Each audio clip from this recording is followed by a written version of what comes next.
Hey there, fellow citizens of the internet. Welcome to the Moses Kabandana Podcast. Today, I have with me Sharlene Halbert. I hope I said that right. And today, she is a relationship and intimacy coach. And that is what we're going to be talking about. We're going to be talking about relationships. So without any further ado, Sharlene, welcome to the Moses Kabandana Podcast. Thank you, Moses. I really appreciate you having me on here with you. Looking forward to it, our conversation. Awesome. So, well, what is a relationship coach? Like, what do you do? What does that entail? So what I work with, I've chosen a particular kind of area of relationships that I'm passionate about, which is working with couples that are in committed relationships, and so supporting them to create the kind of relationships that are worthy of the love that they have for each other. Because often couples love each other, but they don't really love the relationship they're in. And so I work with them to support them in discovering what it is that they really want in their relationships, because often people are very focused on what it is that they don't want or what they're not getting. So helping them to create that and map out what they want for the future, and then learning the skills and new ways of understanding themselves and each other so that they can create more love and connection and intimacy and passion and desire and joy, all the things that they want in their relationships. So Yeah.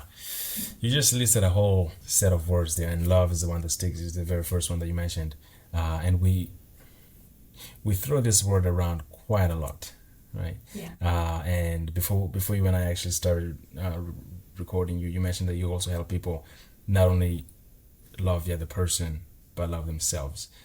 Yeah. What does that mean? Like there's on the surface of things, it seems so. Wait, you have to learn to love yourself, but there is a lot in that. So can you expand on that a little bit for me? Sure. Well, first of all, I want to start with the fact that I think love means different things to different people. And very often, and this is not just love, by the way, I think any word that we use or any feeling that we want to have or experience that we want to have is very personal. And so often people come into relationships, or all of us come to relationships with a definition of what those things mean for us. And often what becomes unstuck is that that definition is not the same for your partner. And so getting clear on not just love, but respect and understanding and all of those things. What do they mean to me? Because that's all based on, our past experiences, on our beliefs, our rules for life, our cultures, our families.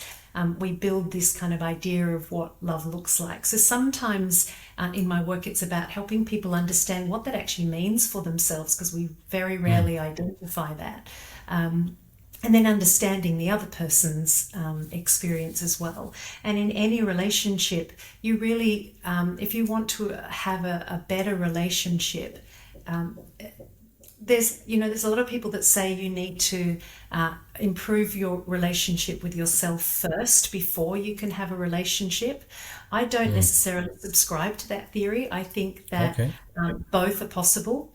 And I think it's not the same for everybody. So, some people need to, there's work that needs to be done before they get into a relationship or into a new relationship that comes about this process of learning to appreciate yourself and understand yourself and what it is that you really want and what's underneath those needs and desires. And then there's the work that you do inside the relationship that is also about both. So whenever I'm working with a couple, it's always about individual growth as well as the growth inside the relationship. So I don't know if that fully answers your question, but a lot of people often come because they want their partner to change, which clearly is never going to get them the relationship that they want, because it's about growth of individual as well as the relationship itself.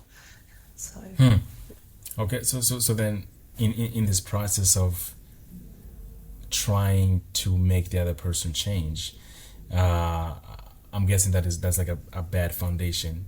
Like, 'cause even if she succeeded in that, well, what does that mean if you're gonna be living with this person that you forced, I suppose you forced to change.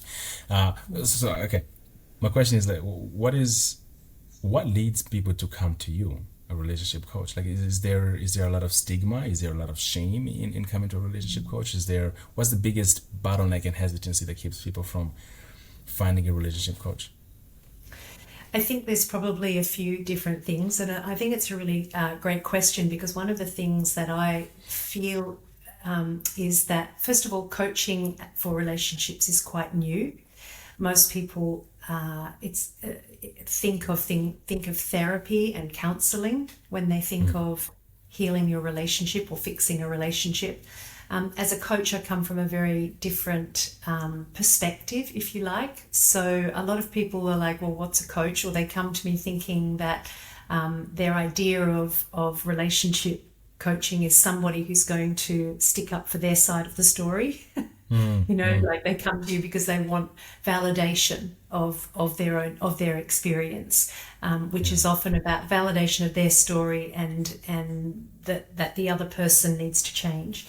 I think there are a lot of things. First of all, that's scary for people. Like, what if the coach therapist doesn't side with me? Which, of course, in my work it's not how it works, because I understand that both people need to make changes if a relationship is going to change, even if it looks like one person really is the problem, and from all outside. If you go to your friends and you share your story, they're going to go, yeah, you're right, they're wrong. In the way that I view relationships and the work that I do, it's very much that both people contribute in some way or another. Even if you've got somebody who feels like they're giving everything to the relationship and doing everything for the relationship, there'll be something that they're not understanding, or something they're creating in the environment that doesn't allow the other person to show up in the way that maybe is more authentic for them. And as you said, if you change the other person, now you've got a person who's not authentically themselves, and good luck with a healthy relationship with that. But I think, yes, there's stigma around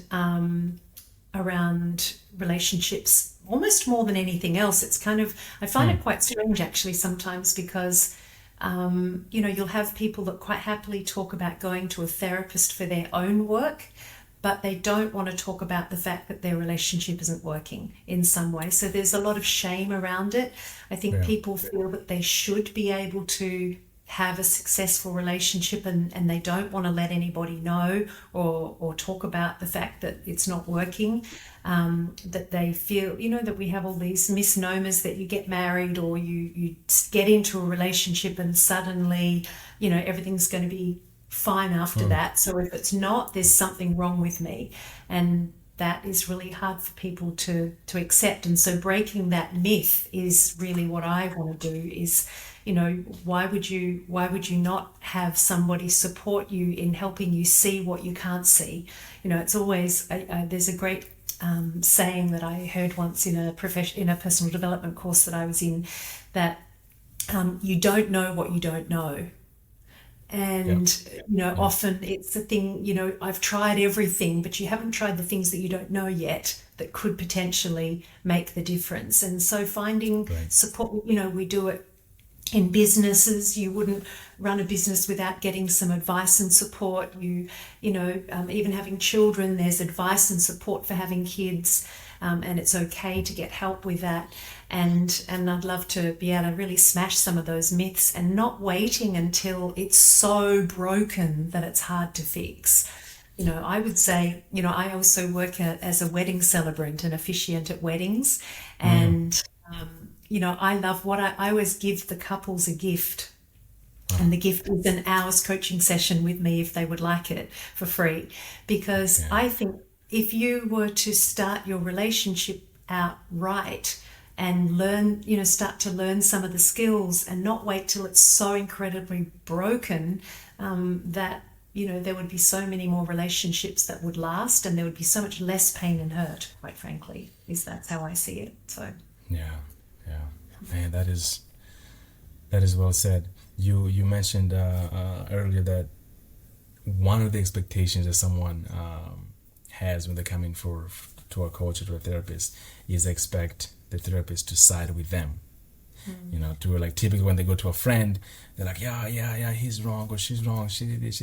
And when you said that, it reminded me of some of my own relationships with the friends that I have that have come to me for advices, relationship advice, personal advice, and whatnot. And the friends that have come to me more than once are the ones that I did not take their sides right away. Are the ones that I said, hey, yeah, you really messed up at this point. Do you really understand why you messed up? Yeah, I do. Okay, now let's get into the friendship side and then, try to unfold this. But the ones that you just side with right away, they don't really come back. Right? So it's like the people that have given a great advice based on not just siding with them right away, but like saying, hey, here's where you messed up, or here is where your accountability should have entered the equation, and you seem to be running away from this part. Let's address it, let's acknowledge it, and then let's find a solution. Those are the ones that, second time, third time, as life unfolds and misery befalls upon us all at some point, they keep coming back. So that is a very important and good point that you made. A therapist is not there to take your side per se. But okay, anyways, It's beautiful. Well, I love what you're saying, Moses, because I think that's, in speaking to your listeners, I think this is what you said is really actually important, and I think it's important not to gloss over, because being challenged is how we grow. And it's only, and a relationship needs to grow just like people need to grow. And so, I remember having, there was a client I had I was working with him, not his wife, but there was a massive big betrayals on both sides, and they were really struggling. And so I was working with him, and, he had many friends, and she had friends, and all of them sided with each other. So, there were the ones that sided with him, ones that sided with her, and you could see why that was the case. There was one person who was a friend of both of theirs who was willing to challenge the both of them. And I think having friends who challenge you is way more valuable than someone who just stands up for you alone. And I think I like to think of myself as that with my friends as well, because I think sometimes we need to be challenged about the way we see things. Otherwise we don't grow. We stay stuck in our own perspective, and staying in your own perspective is never going to shift problems in your own life or in your relationships. That's not comfortable. It's not a comfortable thing to be on the receiving end of, but understanding that is necessary, and making sure that you've got friends, especially, about your relationship, that challenge you is important, I think. So it's beautiful that you're that for your friends. Yeah. I think that is the hallmark of being. Speaking of of relationships, a friendship is a form of relationship, and that is one of the hallmarks of being a good friend. Is being able to tell your friend that they are wrong when they are wrong. Right. I had a conversation with a friend a couple weeks ago, and they came to me when they messed up on some, and they give me a long 30-minute spiel about it. And once they stopped talking, I just said, you know what I'm about to say, right? They're like, yeah, I know. But they still came to me, right? Because it's like, he's going to step on my toes. But I know that at the end of the day, he's going to give me, the truth, at least tentatively, right? None of us really have like a rubric for life. We don't have like a menu of or a manual, so to speak. But so another thing that I want to touch on, we kind of touched on a little bit earlier, was an interpersonal relationship, right? The relationship that you have with yourself. And this might get a little bit complicated if I can explain it correctly, but the person that I was 15 years ago, and the person that I was 5 years ago, and the person that I am today, we're the same person, but I have different relationships with those people, if you would. And we're all the same people. But I'm like, when I think about 15 years ago and who I was, I know that guy, I kind of understand that guy, but not really. And he's just, 15 years ago, so I kind of know what he liked. And would you say that in long-term monogamous relationships, there is a time where it's been 15, 20 years, and the person that they, let's say, fell in love with, for lack of a better word, and the person that they are with now, there seems to be a distance there, and they can't quite, you're not the person that I fell in love with, or you used to like this, and that is true. So how do you go about helping a couple in that situation where someone has changed so much, good or bad, I don't know, but it's just, I know that it's part of growing, of being a human being, which just change over time. So yeah, take it away. Yeah, it's a really important question, Moses, and I think my one word answer is curiosity, because I think it is absolutely true. In fact, we all change and grow, and there's different, we have different things that happen to us in life. There are different life stages that we all go through that change who we are. I mean, if you are a student and you meet your partner, and then you get jobs and you become involved in your career, there's going to be different things that were important to you at that time in your life than when you were a student. When you start a family, now something that's different again. When one thing that's getting talked about a lot more is what happens for women during the perimenopausal, menopausal time. That's a time in a woman's life that can last between 5 and 15 years. And one of the hallmarks of that particular time in life is questioning, who am I? What and often women report suddenly they change what they enjoy, and they no longer like what they used to like, and the things that they used to get joy out of doesn't bring them joy anymore.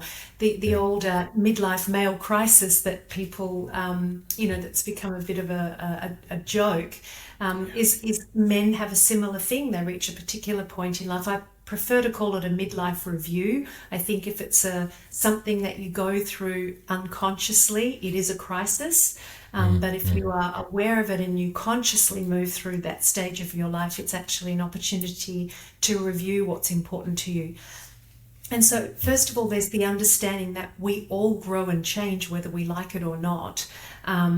Some people in greater ways than others. It can depend on what happens to you when parents die or when there's ill health. That changes your perspective on life. I was listening actually to a video yesterday, Simon Sinek, I think his name is how you pronounce his name.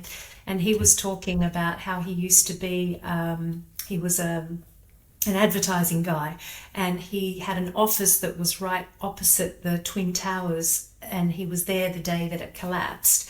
And he said it just totally changed his life. He went from being someone who was a successful advertising executive, to someone who said, what am I doing advertising things for people that they don't even want or need?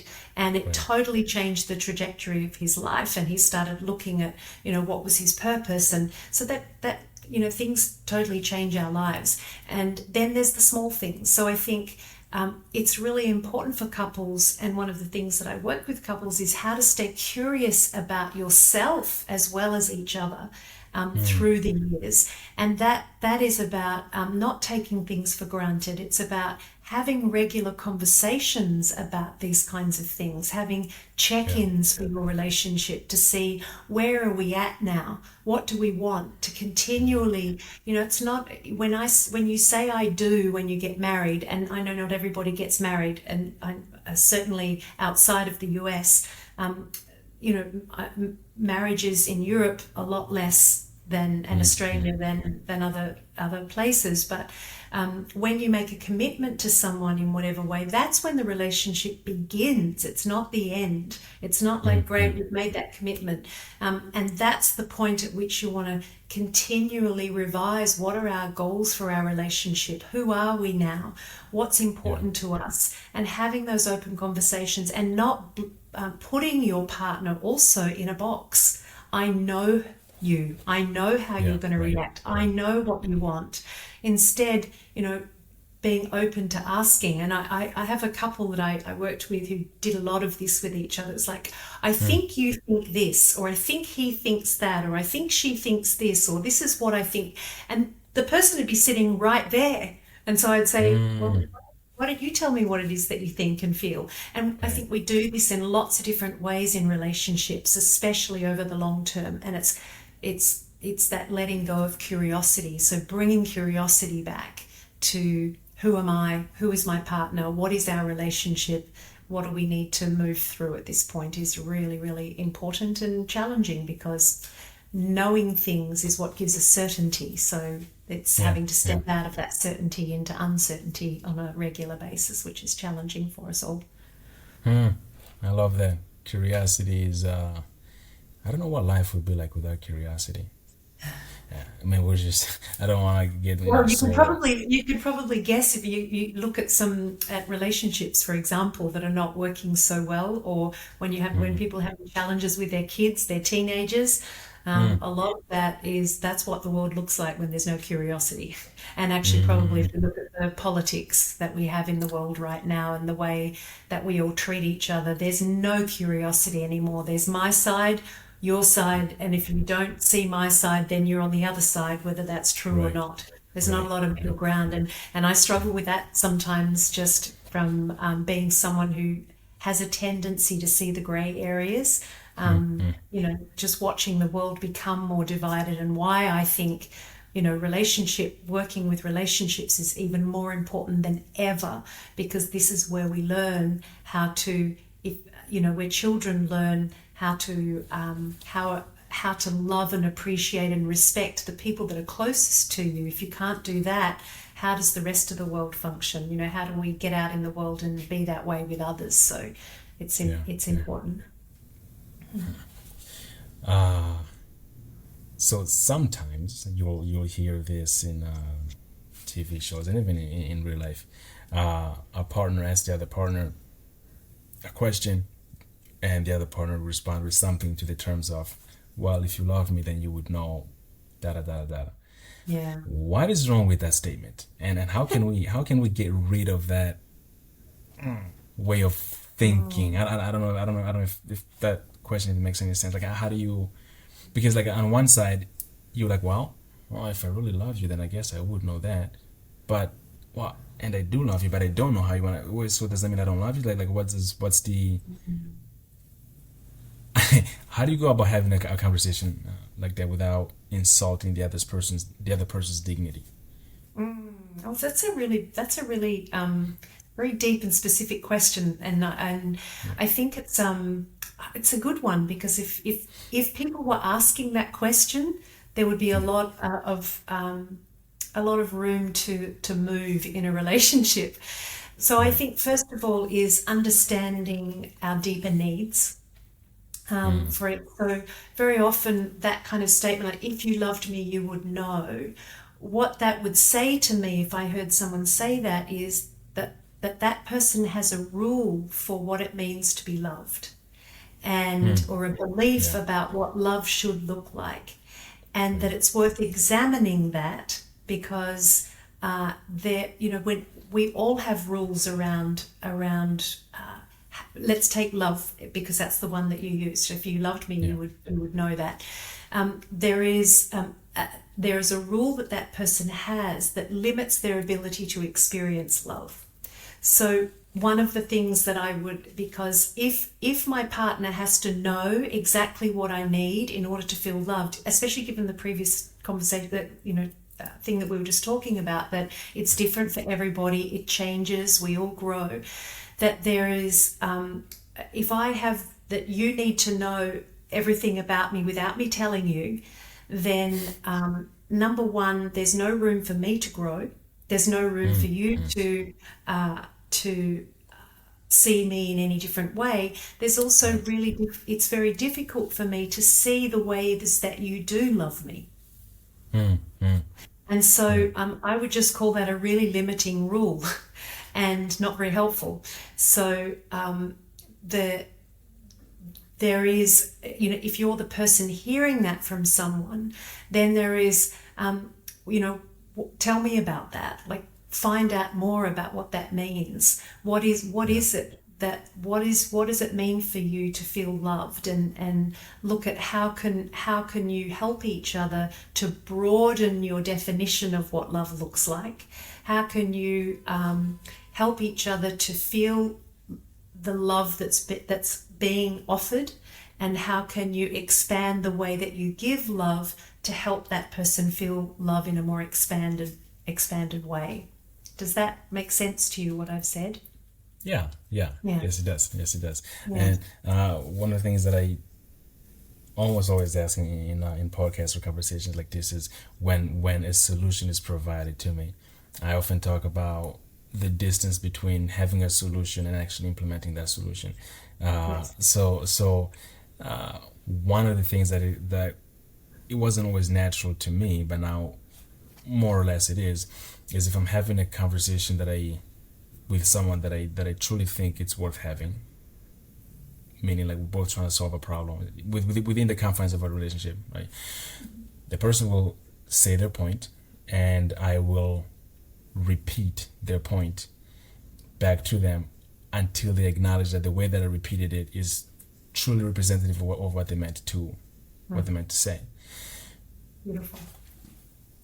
From the minute that I learned that and actually putting it into practice, my goodness, on the personal side, right, it's a lot of growth, but on the other side as well, it's not easy, because you're trying to have a conversation with me, and every point that you make, I'm trying to repeat that back to you until you nod that I actually said it right, and it gets super annoying, and sometimes it comes across as though I'm condescending, like I'm treating you like a baby, right? So you're saying that. So I learned that, okay, a good concept that's really helpful, it makes sense intellectually and conceptually, but then when it comes to putting into practice, there's often a huge gap there. So yes, my question here is, do you find it, or what is one of the things that one of the contention point that you find with couples once you've given them the tools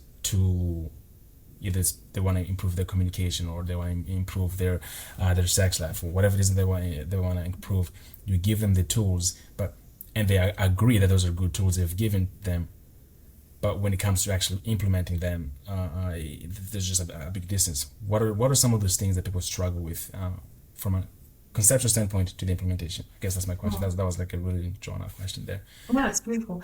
It's great. I think there's probably many things, but the ones that come up for me certainly is what you just described. So that, like, a tool of communication, and I think we forget sometimes that. And I want to acknowledge you for what I hear you say is that you that you do a bit of trial and error. You try something, it didn't work, you try something else, and I want to honor you for that, because I think that's often what's missing. People are always afraid, and especially if you've had a particular way that things have been going, a particular pattern of communication. I often get, well, we tried it and it didn't work. It's like, and so that, I think there's a common misunderstanding that knowledge is power. And I don't subscribe to that theory. I subscribe to the theory that knowledge is only power when you put it into action. And often the action is the bit that's missing. And then there's the understanding that these things are a skill. And you would never give someone a computer for the first time and say, I'll show you how to use it. Okay, now go. And you would expect that I now know how to use a computer. I mean, that's just absurd. Well, maybe not for young kids now, but certainly my generation. But a skill is something that you have to do it over and over and over and over, and practice it and refine it to get good at it. And so I think people forget that that's what is necessary. So things like what you were describing, learning to listen to each other. So I've got couples that, we talk about this concept of listening, feeding back what you heard. Maybe you don't do it with every sentence, but give each other a period of time, and putting it inside a container sometimes is really helpful, or getting them to practice with me is what I do a lot of as well, because sometimes you give it to people and they take it away and they practice and all their old stuff shows up, and then suddenly they're in an argument again. So, sometimes practicing is useful, but there's those skills of listening is one that is a real challenge for people. Also, just the desire, the learning to understand each other. So often I talk about lots of different perspectives on a particular issue. So, for example, a complaint that someone has, it's looking at the underlying needs beneath that. And I find one of the things that's really challenging for people is they feel that if there's a difference in, this is often, we're just too different.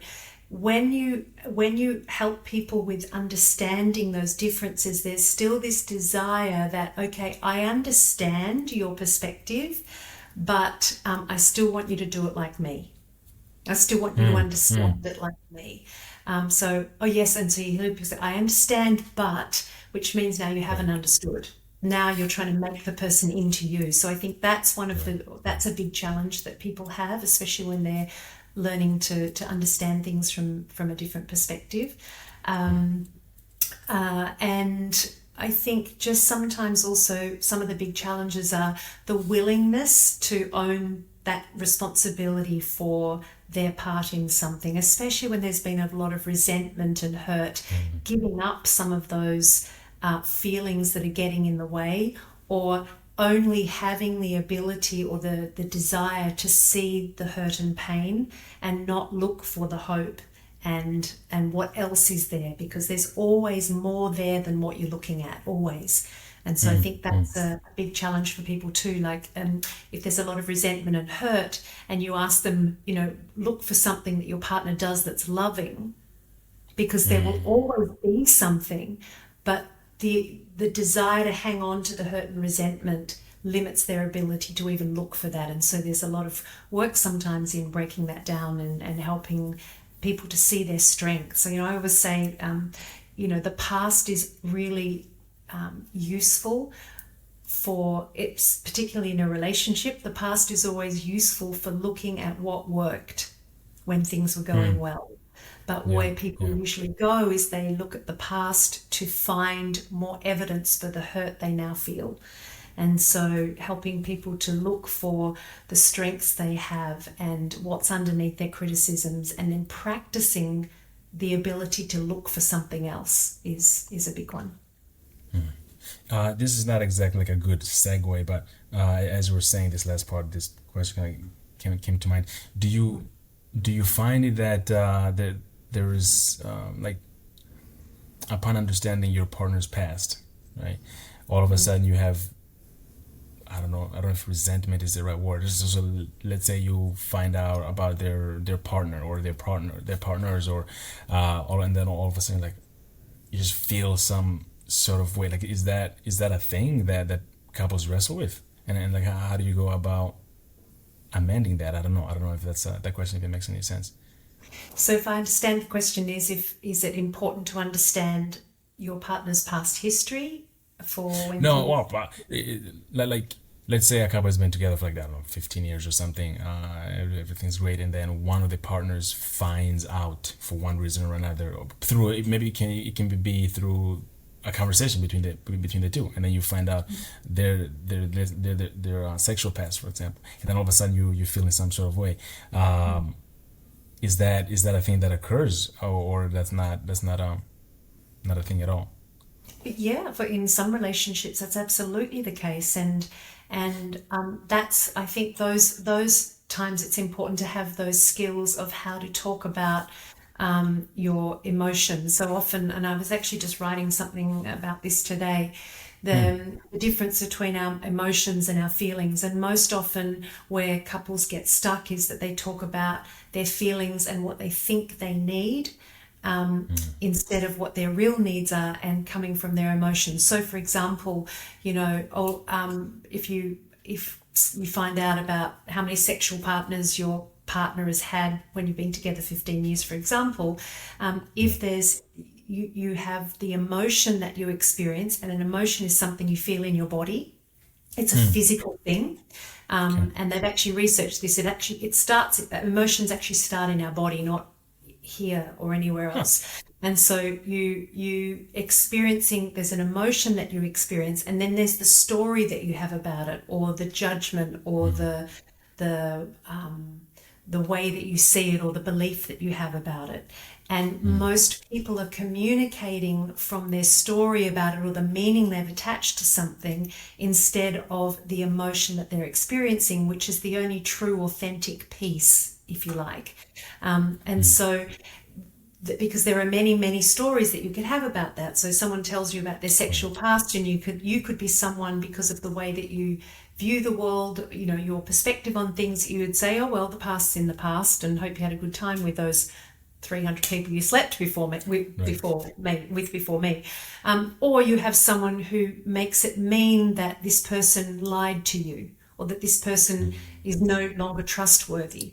But if you go into, what is the emotion I feel? Wow, I feel really sad about that, or I feel hurt by that, and you start to share from that place. That's what's called, I don't remember who termed this, but it's the inarguable truth. How you feel about something is the only thing you cannot argue with. If I say to you, I feel sad, Moses, you can't go, no, you don't, Sharlene. You don't feel sad. Well, you would never say that. But if I say, you never listen to me, you can go, well, yes, I do. I always listen to you. That's arguable. We can now have a big argument. No, I don't. Yes, you do. No, I don't. Yes, I do. But if you were to say, I feel sad, then there's a conversation that can be had about what you make that mean. And now you can get closer together by that discovery of that thing from the past. And I think that emotional mastery is really missing in a lot of relationships, and very important, so that you can handle these things along the way. Because there's always going to be something that you didn't share with your partner, not because you maybe didn't think of it, or because you didn't want to at that time, or you weren't ready to, or you were afraid of their reaction, whatever. So it's important to be building on this emotional mastery and working together to be able to communicate from a place of connection, rather than, and recognizing all the stories that you have and the judgments that you have that are not the real truth, which is how you feel. Yeah, speaking of connection, this is another tangent. That's just how my mind works. Like, as you're speaking, just random things come up. How does within the confines of a relationship, romantic relationship, and you don't have to talk about particular clients, so to speak, but just humans that are in a romantic relationship in general, do you see the effects or problems or no problems that come with pornography, right? Like, is that I'm just throwing that giant blanket term at you, pornography within the confines of a romantic relationship. How does that play out?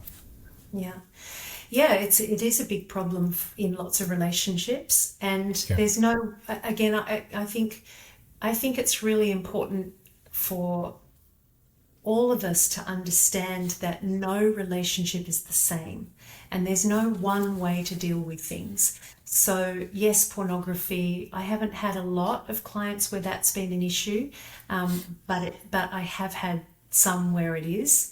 And how you deal with that is it's a conversation that needs to be had. First of all, there's lots of reasons that pornography becomes is inside a relationship.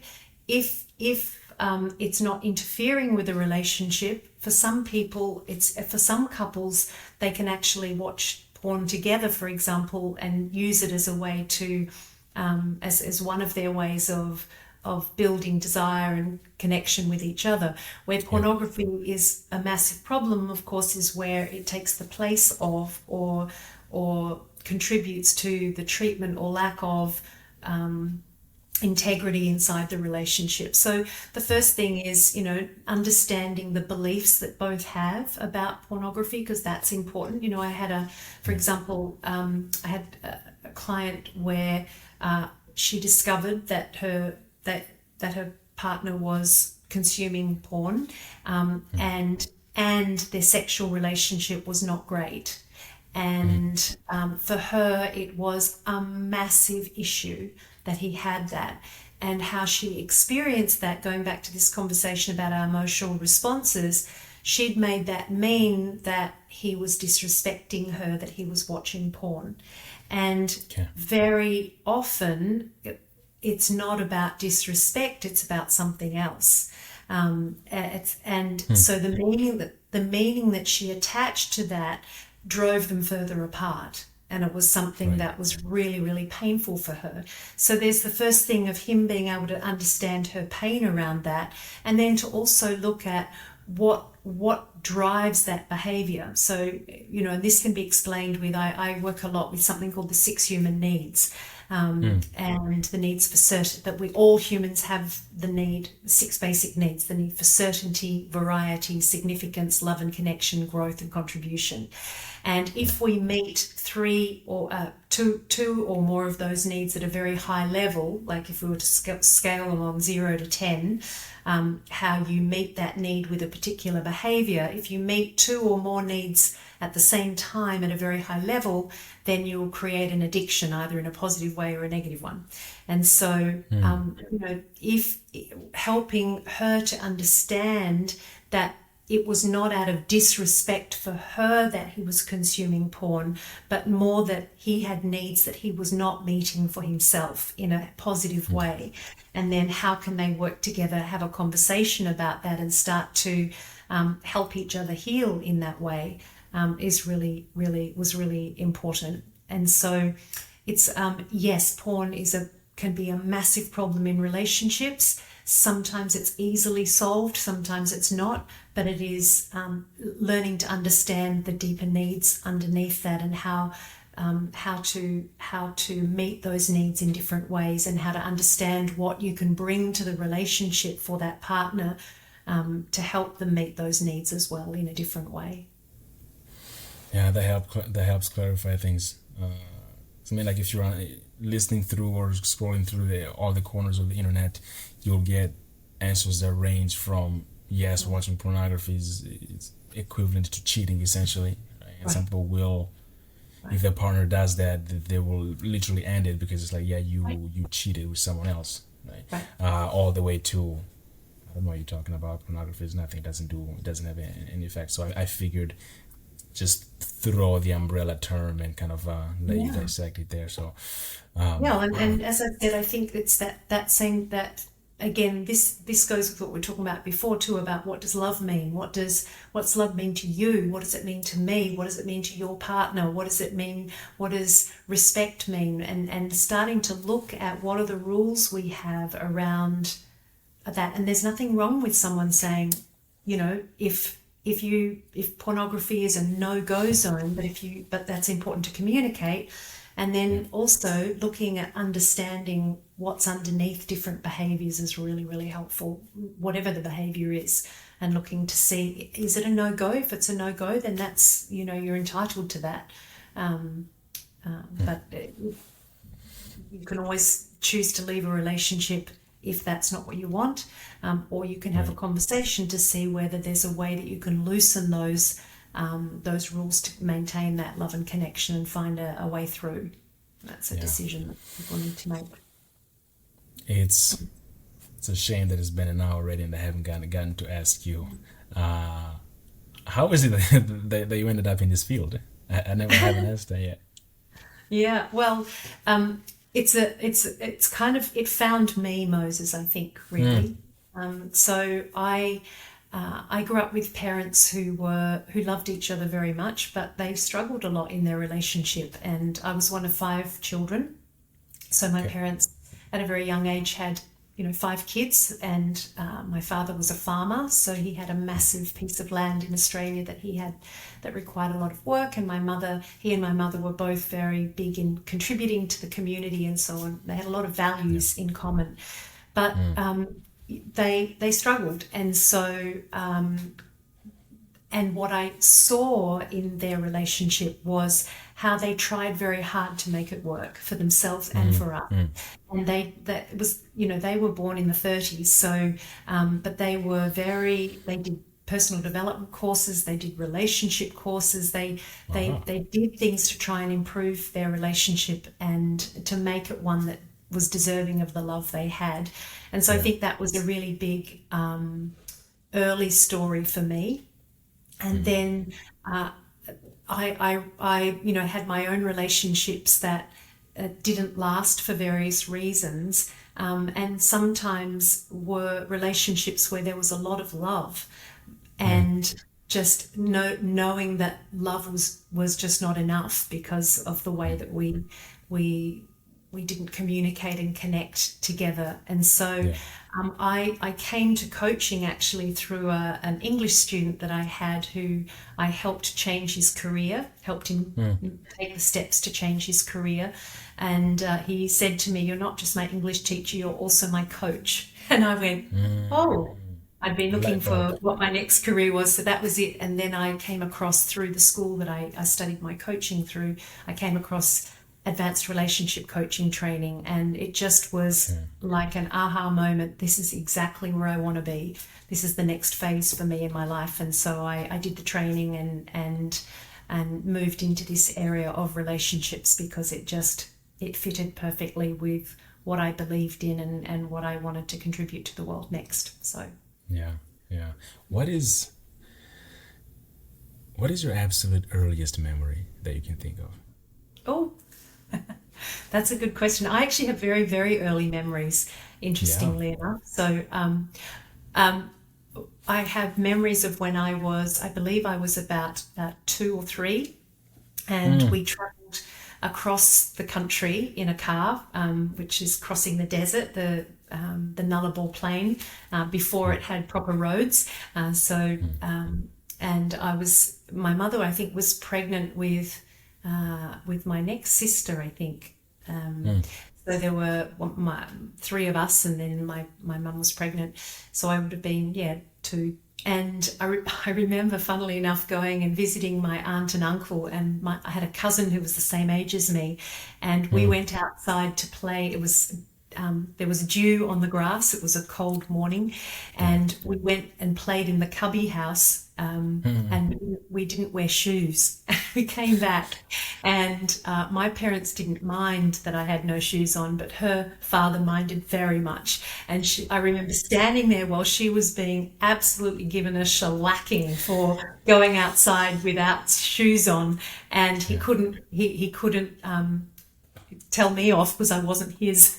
So I remember, actually, it's interesting because what I remember is feeling how unfair that was, and that there was a level, it's funny because I've never thought about it until you just now, that there was that unjustness of her being scolded when I didn't get scolded didn't make sense to me. And maybe that's why I've ended up, my life has always been about contributing to making more justice in the world and what's fair.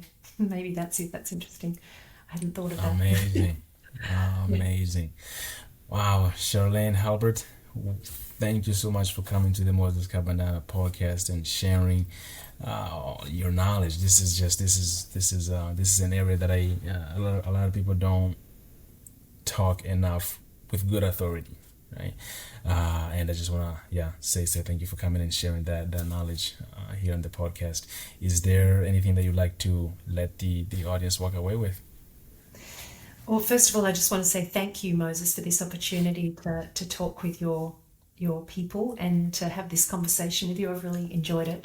I think if there's one thing to go away with, it is I want people to have hope for their relationships. Not all relationships survive. Not all relationships are the right relationships for all of your life. But often there is a lot more that can be done to have a relationship that really serves you both and serves your children if you have them. And to know that sometimes it's what you don't know that you don't know that is the secret to finding the love and the intimacy and the connection that you really, really want. So that's what I would like to finish with, I guess. Okay. And if people want to follow you, do you have social media, a website, or anything like that?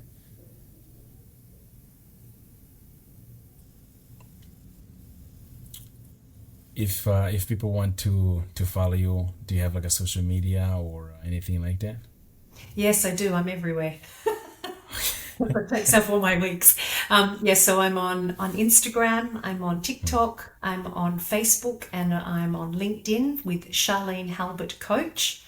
I have a website, charlenehalbert.com, and I also have a newsletter that if people are interested, I have my weekly relationship reflections about various aspects of relationships. If people are interested in that, they can contact me, coach@charlenehalbert.com, and I can get you on the list for that if that's of any interest to you. And if people want to have a free call with me to see whether working with me is something that would support them in having the kind of relationship they really crave and deserve, then they can find that on my website and on LinkedIn and all of those social media outlets. So Awesome. Sharlene Halbert, thank you for coming to the Moses Kabandana Podcast. thank you so much, Moses, for all that you do.